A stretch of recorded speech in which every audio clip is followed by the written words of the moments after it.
ዝጋ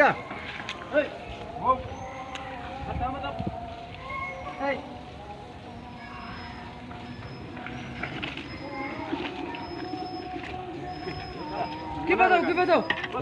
አደግ በላይ አስተራባራባ በእናትህ ሞላሱ ሞላ አይደል በቃ ወደዚህ ዙር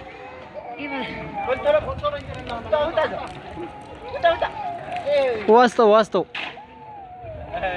ሄሎ ዋስተው በሰንኬሎ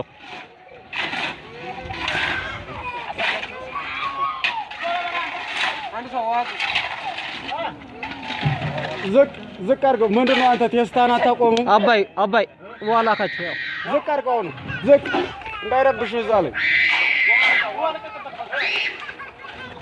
አይ አታስለቅሽው